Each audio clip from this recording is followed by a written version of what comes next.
You're on mute. Sorry. I'm just going to share my slides and then I will introduce myself once I've started sharing the slides.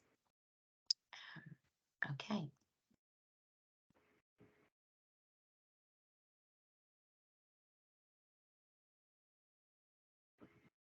So hopefully you can all see the slides. Yes. You see the slides? Yeah. Yes. Perfect. So good afternoon all. Thanks for joining us today. My name is Kat Lees and I recently co-founded a company called KaNect. KaNect is a waste and resource management company, consultancy, and we specialise in the waste and resource sector and making sure that we're producing sustainable and workable solutions for all phases of the development, all the way from planning and design through demolition construction and operational parts of the business developments. So as I mentioned, KaNect was founded in January last year by myself and my business partner, Nafe, a fan. And we've got many years of experience in the sustainability and waste management sector. We are also proud to be chartered in our respective fields, and we're very passionate about helping devise sustainable solutions in order to reduce waste and improve waste management.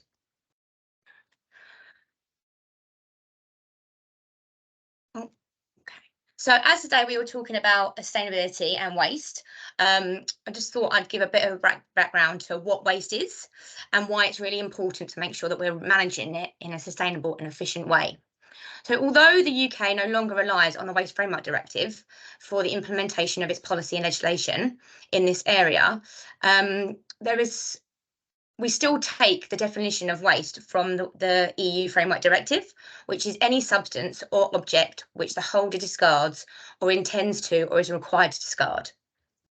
And to put into context how much waste that the UK creates each year, in 2019, the UK produced 26 million tonnes of household waste alone, which is the equivalent of 260 large cruise ships in weight. And that's just waste coming out of households. So obviously there is a lot more waste other than household waste, and this slide gives us a snapshot of some of the main streams that we generally work with, and you'll probably be quite aware of some of these waste streams across the Crown Estates as well. So as we just discussed, household waste is made up of your general mixed dry recyclables, which are your paper, card, plastic, glass, tins, organic kitchen and garden wastes, textiles and electronic waste, and non-recyclable waste, which we term general waste. However, there is also a lot of other waste that we also need to consider, which we have demolition construction wastes, excavation wastes, commercial and industrial wastes, hazardous and clinical waste sources from hospitals, research labs, and the likes, and also potentially radioactive and nuclear waste, which thankfully isn't something that we commonly look at in our field of work, or that you'll probably have to deal with in yours. However, the term waste is becoming outdated, and the industry is now pushing for us to change our mindset to make sure that we're looking at waste as more of a resource and a useful material which we can reuse rather than discard.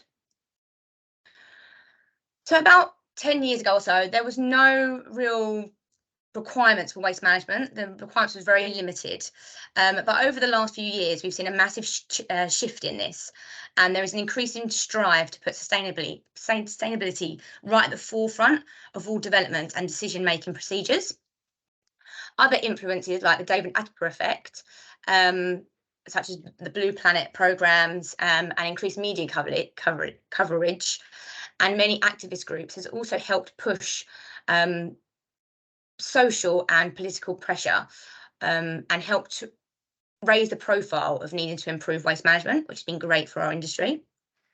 This drive has also been further supported by a number of policy, legislation and guidance documents that have started being published over the last few years. So I thought I'd just quickly take you through some of the key documents and the drivers for these changes. There is a lot of policy and guidance and legislation coming forward, but I didn't want to kind of overwhelm you with everything. So I thought I'd just stick to some of the key ones. So firstly, we had the 25-year plan brought out a few years ago, and this plan set out a number of targets and goals to really strive to help improve the environment. And the main goals in this document were to aim for zero avoidable waste to landfill by 2050, and also work towards a zero avoidable plastic waste by 2042.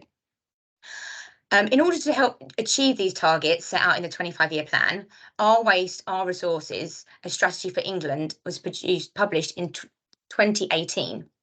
This strategy sets out a number of focus areas that should be worked on, and 5 of which of these was given priority to be implemented first. These 5 were the deposit return scheme, or some people refer to it as a DRS.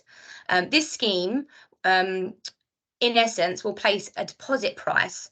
For example, maybe they're still in discussions about it, but it's probably going to be about 20p on all drinks packaging, and the consumer will therefore have to pay the deposit on all drinks packaging that they buy. And then it'll be up to them to then claim this deposit back once they return the packaging. And this will be in the form of maybe reverse vending machines or return stations in commercial outlets. And this scheme really tries to intend to reduce littering and improve material recovery of the key recyclable materials, for example, your plastic bottles and tin cans, etc. The second key area was the extended producer responsibility, or EPR. Now, you may already be familiar with producer responsibility, where companies producing larger items like your white goods, washing machines, will be expected to offer the customer a collection service for their old machine when purchasing a new one. This responsibility has been extended, and many other companies are now having to, large companies that produce a high quantity of packaging, for example, Coca-Cola, they have had their responsibility extended to them to try and focus on them collecting back or paying a supplement to the councils to help collect back all of this packaging on their behalf. Another key area is consistency in collection. So currently, most councils and authorities across the UK have very different collection acceptance for different materials. For example, in London, there is a difference from one borough to the next on what materials residents can recycle in their household, which can be very confusing for the public, especially in London, where we've got a large transient population. And say, for example, you lived with your family home in one borough, and then you moved to university to another borough, and then in the second year you moved into a house into another borough. Every single borough currently has very confusing and conflicting acceptances for different materials. So, for example, some councils will take Tetra Pak, some councils will take foils, your yogurt pots, and other councils won't. So this scheme is going to be put into place to try and make it more consistent, and also encourage the collection of 6 key materials to be segregated out to help this. We also have mandatory food waste collection coming forward. So this will ensure that every household and appropriate business will have weekly separate food waste collections. This will help reduce greenhouse gas emissions from landfill, and it will also help reduce contamination and improve the quality and quantity of the recycled material that we collect. And then last but not least, we have a plastic tax. So taxes will be placed upon all producers of plastic packaging with a recycling content of less than 30%. This will encourage manufacturers to produce more sustainable packaging, and in turn create and help to stimulate greater demand for recycled products and plastics. In 2021, the Department for Environment, Food and Rural Affairs, DEFRA, published the Waste Management Plan for England. This document sets out a 65% target for all municipal, and municipal is council collected waste, to be recycled by 2035, and aim to reduce the amount of municipal waste being sent to landfill to 10% or less. Other guidance documents and policies and legislations have also been evolving to help support these targets that are set out in the overarching documents and the aspirations of the 25-year plan. These include, but are not limited to, the Waste Prevention Programme for England in 2021, the Environment Act 2021, which we'll touch upon in more detail shortly, and also regulate environmental improvement plans. And the most recent one was published earlier this year, which set out to try and halve residual waste, which is your general waste, per person by 2042. And we had an interim target to reduce residual waste per person by 24% by 2028, and also eliminate biodegradable municipal waste to landfill by 2028. So as you can see, there is a lot of policy, there's a lot of shift in the industry, a lot of targets coming out, which is really going to help us manage our waste a lot better. So I'm not going to run through this slide in that much detail, because I've just given you quite an explanation of how those policies interlink. But when we do start sending the slides around, this is a bit of a summary to help you remember how some of these key policies interact with each other and their relationships. So as I mentioned earlier on, the Environment Act is something that has come forward recently. So since leaving the EU, there was an extreme worry that the UK would be left without any strict guidance or legislation on environmental protection. So the Environmental Bill was under discussion in 2020, which set out to really try and transform the way we manage our waste through the powers to ensure that the producer takes responsibility of their waste that they create, introduce consistent approaches in recycling and also food waste, tackle waste crime, introduce the deposit return scheme, and in effect bring in more litter enforcement, provide powers to introduce new charges that will aim to minimise the use and impact of single-use plastics, ban the export of plastic waste to developing countries, empower the government to introduce environmental legislation following the UK's EU exit, and also replace the role of the European Commission with an independent watchdog known as the Office of Environmental Protection, which is responsible for holding our government to account on environmental commitments. So the Environmental Bill, which is now the Environment Act, became law in 2021, and this act sets a new framework for the UK's environmental protection. Once the UK left the EU, rules on nature protection, water quality, clean air, and other environmental protections that originally came from Brussels were really at risk. So this act is intended to fill that gap and also amends the previous Environment Act of 1995. So some of you may be familiar with the term circular economy. This has had a huge influence on the waste management sector and helping to push waste management options up the hierarchy. Firstly, trying to prevent waste being created in the first place, and then encourage disposal of waste as a last resort.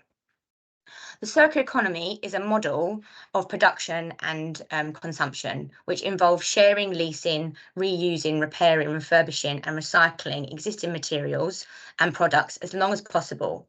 In this way, the life cycle of the products is extended and helps us trying to reduce waste to an absolute minimum.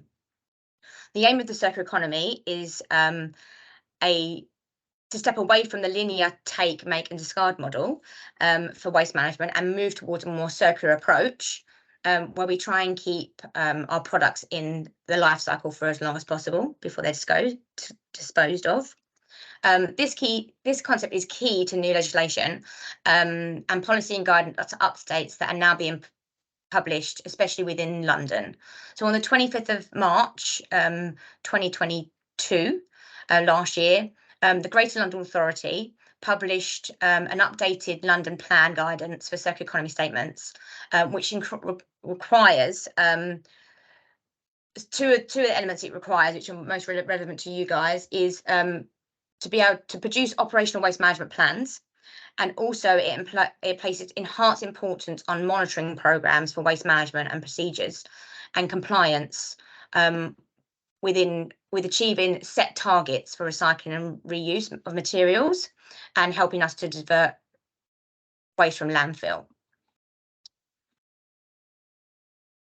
So taking into consideration everything that we've spoke about over the last few slides and the policy reforms and requirements that have come about over the last few years, this slide discusses some of the key areas that commercial operators like yourself across the Crown Estates might need to start considering or putting into place. So as we discussed before, you might have to start segregating out 6 key materials. So your paper, plastics, cardboard, glass, metal, and food. We're now aiming for a 75% recycling target to be achieved across commercial operations.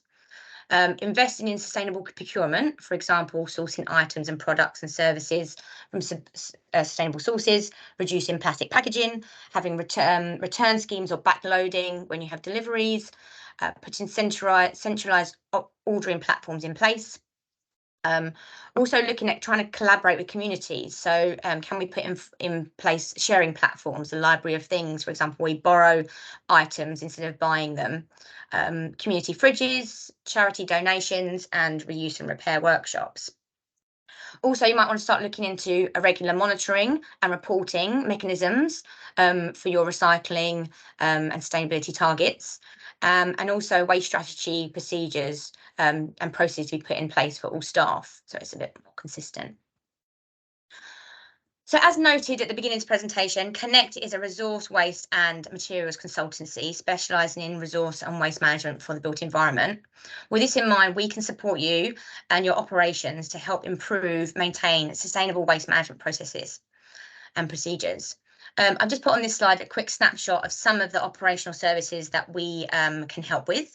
But I'm now going to pass over to Sioned and Sarah from Recorra, who are going to explain a bit more of how they've been supporting the Crown Estates across your operations and what else they can help to offer to improve sustainability and management in the future. Great, thanks, Kat. I'll just share my screen.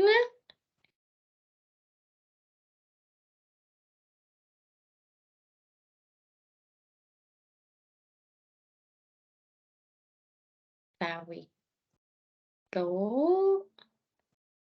Thank you, everyone. And Sarah, do you want to kick us off?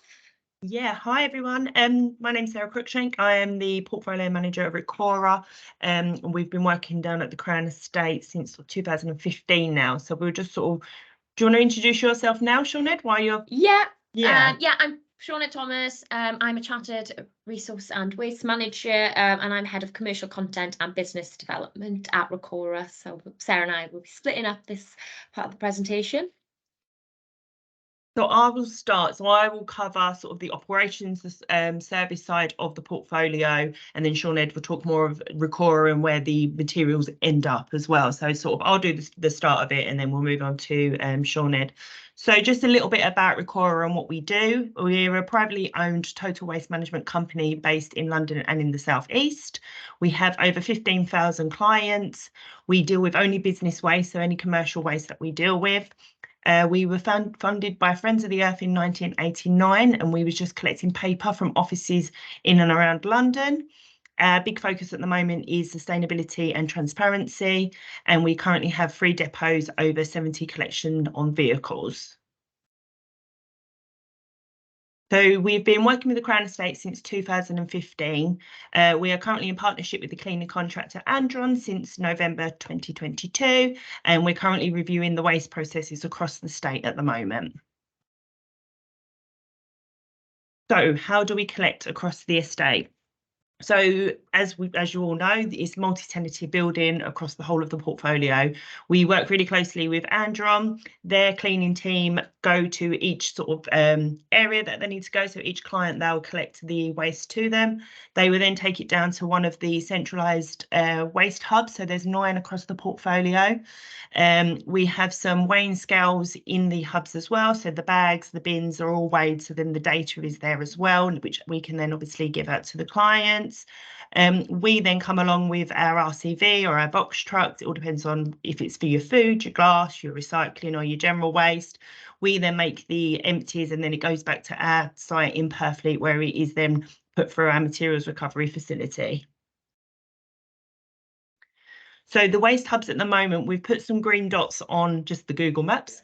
So sort of starting from the bottom right, so we've got St Albans House, Clydesdale, St James's Market. We've then also got Eagle Place, Eyre Street, Swallow Street, number 1, number 10 New Burlington and Hangover Square. So the buildings in around them areas there, that's where the collections will be made from in them buildings and taken to the local waste hub for us to come and collect.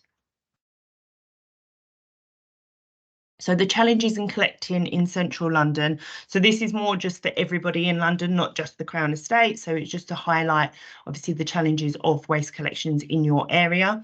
So with central London being extremely busy, we like to do the early mornings collection to get in, be able to do the rounds before it gets congested. So with your traffic and your road closures that you can get, along with sort of if you've got your events, so the marathon, obviously they've got the coronation in May. We obviously get highlighted when the road closures and then we have to work around that. A lot of the roads, sort of the side roads, are very narrow, so it's about getting in there before anything gets too built up.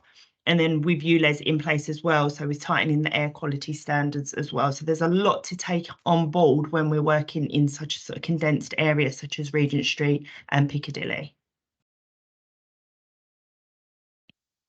So how we can support you at the Crown Estate. So these are sort of additional services alongside your normal general waste, recycling, food, coffee, etc. So we can support you with your confidential waste internally. So we can provide you with a container and then it gets secured and you're supplied with a certificate of destruction. We have a Sustainable box, which are materials that are sort of trickier to recycle. So your crisp packets. We are looking at as well delivering out a lot of battery boxes. They can also have vapes put inside them as well. So then we'll take away your batteries and your vapes to be recycled.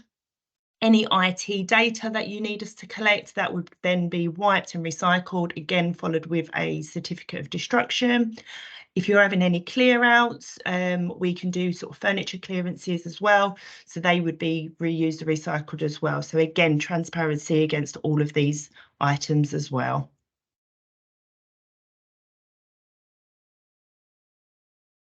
So we've done a lot of work down at the Crown Estate since we took over in, I think, 2018, and then moving forward as well to the current day. So a recycling and sustainability roadmap we've put into place for the foreseeable months coming up. So tomorrow Recorra itself are holding a webinar with regards to obviously Global Recycling Day. So you're all welcome to attend that as well. That'll be at 11 o'clock. We can share the link with that after this meeting as well. We've, as Kat touched on, we've got recycling targets of 75% across the estate. So we're really dedicated to working with everybody on the estate to ensure that we can get there. Dedicated behaviour change sustainability team. So with myself being the portfolio manager of the team, I've also got the sustainability team to help me as well. So they can really drive this forwards. We have the support of customers on the portfolio as well to help improve the recycling rates, and then the engagement activities just to boost the knowledge. So we've got some on-site engagement already scheduled in. So Q1, so in beginning of March, we've got a lunch and learn going ahead. Q2, we've got a World Environment Day, so we're going to have a stand in a location, so then you feel free to come and talk to us. In Q3, we're holding a MRF tour. So again, all of this information will be sent out. So then you can come to our MRF in Purfleet and actually see how the recycling is processed and managed. And then Q4, we're going to look at back of house training to ensure that what we are doing internally is also rectified externally, because that's where the key compartments are. We have to get it right internally for it to work externally.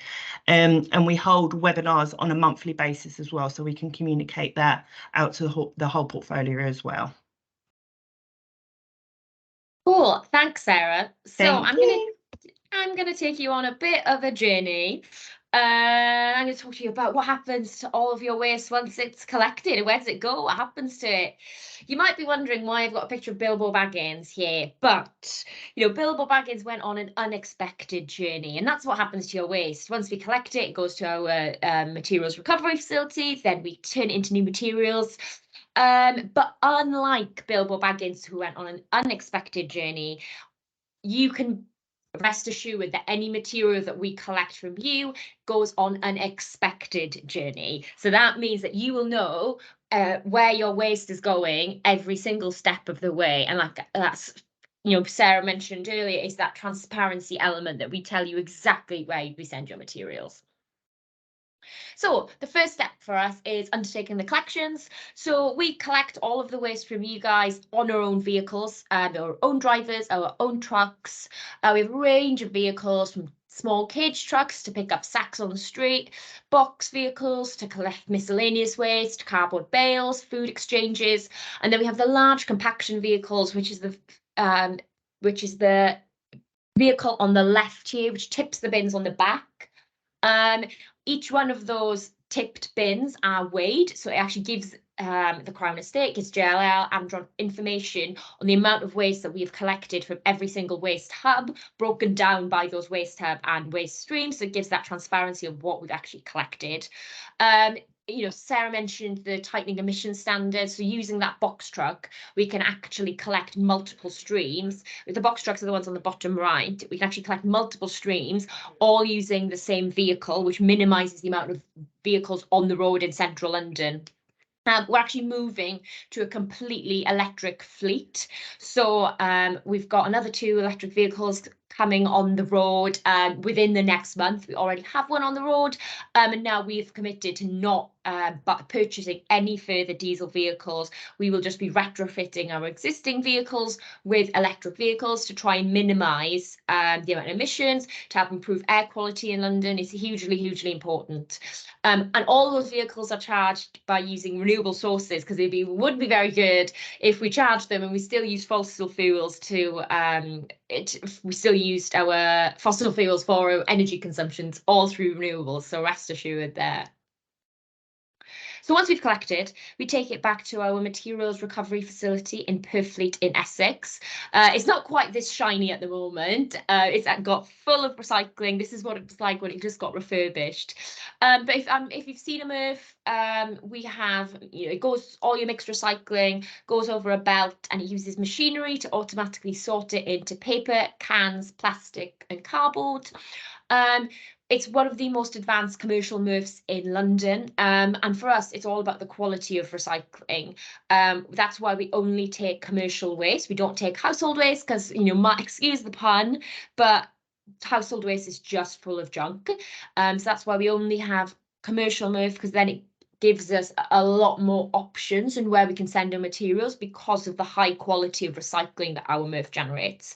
And we're also using artificial intelligence camera to track waste composition, so you actually understand what's coming in, how much contamination there is, which types of routes have all the different types of contamination. So it's a really intelligent bit of kit.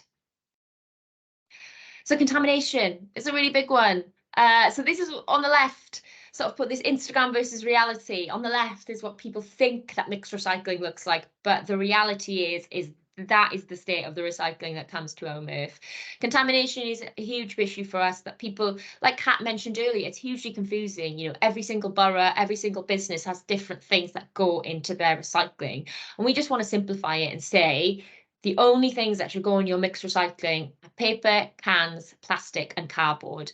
Anything else, food, liquids, doesn't go in your mixed recycling. It's just those 4 things are the key things. If you're just not sure, I always tell people put in the general waste instead of the recycling to avoid that contamination, because if there's food in there, if there's liquid, it actually ruins the quality of material and ends up having to go as general waste anyway.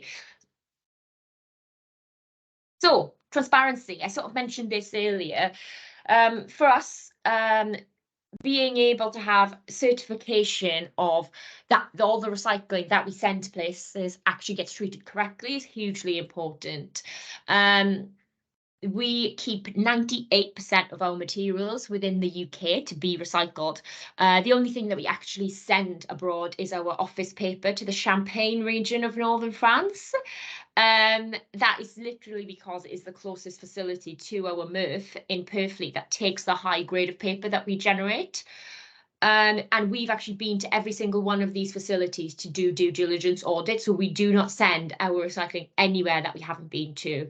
I'm sure you've seen, the newspaper headlines about plastic islands in Southeast Asia, about British waste ending up on the shores of developing countries. There's absolutely no risk of that happening with us because we keep our materials within the UK and Northern Europe, where we've certified that the recycling process is legit.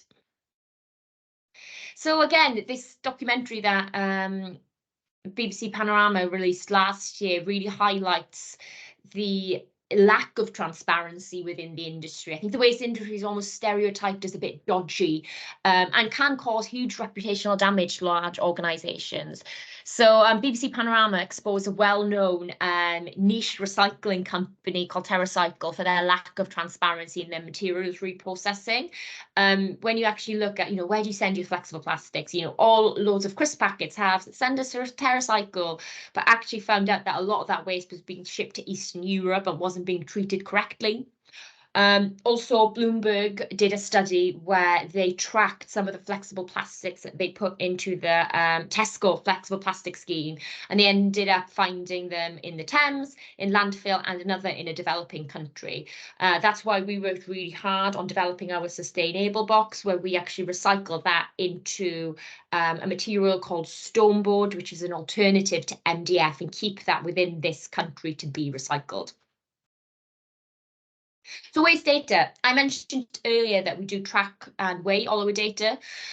So our online portal and recycling reports give weight data for each waste stream that's collected across the estate. So we will provide data on each of the waste hubs individually, and it allows the Crown Estate to track the waste outputs from each of those hubs, and also to track recycling rates. You have a 75% recycling target. It helps you understand, which areas are doing really well, which aren't, and it can help you formulate waste strategies as well. So, okay, this hub is doing well. What are they doing right? Can we replicate that across the estate elsewhere? So it's really, really important data that helps to understand, oh, look, this recycling rate went up around Christmas. Oh, well, that's probably because of the Christmas period where the restaurants are busy producing lots of general waste and glass. It really helps understand and help plan for the future. So, okay, this was busy this time last year. Oh, look, the marathon's coming up then. What do we need to do? So it's really, really important information, which helps us to formulate the strategies of how we're going to get to 75% recycling.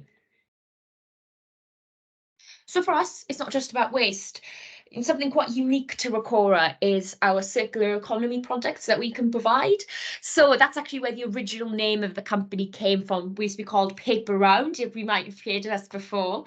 And it's like, oh, Recorra, I thought it used to be Paper Round. Well, we've changed name recently, but it actually used to be that we used to collect paper from offices in London and then re-deliver it 6 weeks later as new products. So it was the Paper Round.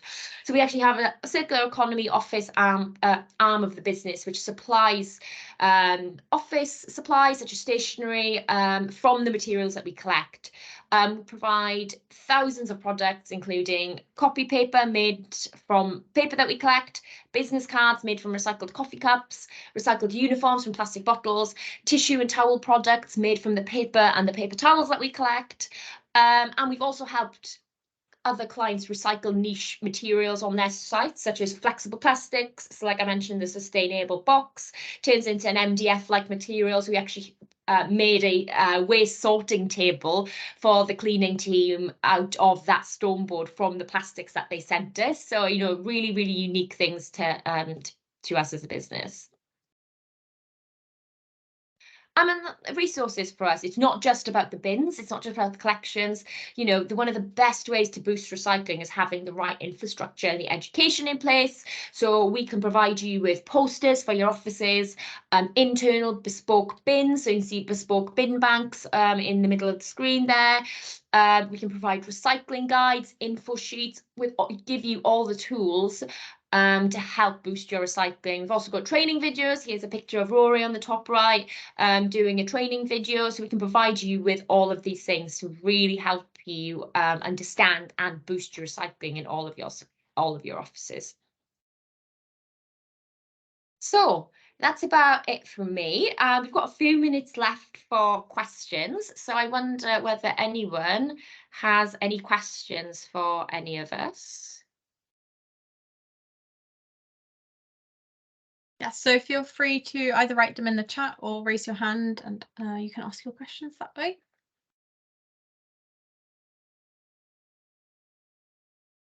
If not, I'll kick us off with one question.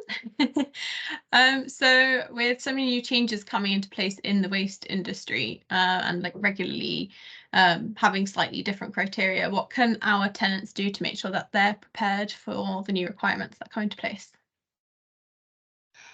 So I think one of the main things is making sure that they have, I think the main thing that's going to impact your tenants and your customers is the having to have the 6 waste streams. So just making sure, getting ready now that actually, okay, we don't do food waste recycling. Okay, how can we implement that? Because all of the hubs have food waste recycling, making sure that they have a caddy to collect those, a bin for or a crate for glass, because often with offices and places like that, they don't actually produce that much glass waste. So you can have a really small container that's maybe collected on an ad hoc basis. So I think that's the main thing, is making sure that they have all those streams set up, because it's only beneficial for them, help boost the recycling, have reduce costs as well, because recycling is always cheaper than sending anything to general waste. Great, thank you. Julie, you've got your hand raised. Hi there, thank you to both Kat and Sarah and Sinead for helping us with better understanding of what's going on with legislation and of course what's going on across the estate. Just picking up on the comments that you made, Sarah, about the engagement programme that you have for this year, and Sinead, on what you were saying about the products that are recycled. As part of the programme, are you intending to showcase some of the things that can be recycled and then reused that our customers could see? Because I think quite often it's difficult to imagine what something looks like. So to be able to pick it up and touch it and see what the quality of it would probably help people to understand whether it was something that they wanted to buy into. I mean, we certainly have in the past, but there's more products around than I think I believed was the case. So we definitely want to take a look at it as well. Yeah, I think we would probably take the awareness stand opportunity to do that. So we will be there, obviously, with the items that are being recycled back into a product. So like you say, they can come up to us, they can touch it, they can feel us, they can go on the journey with us with them products. So that would be the best ideal time for us to sort of showcase that. But yeah, most definitely, the more items that we can sort of shout about and sort of be proud of, then that would be the best opportunity to do it in the sustainability roadmap. Brilliant. Thank you, Sarah. Has anyone else got any questions?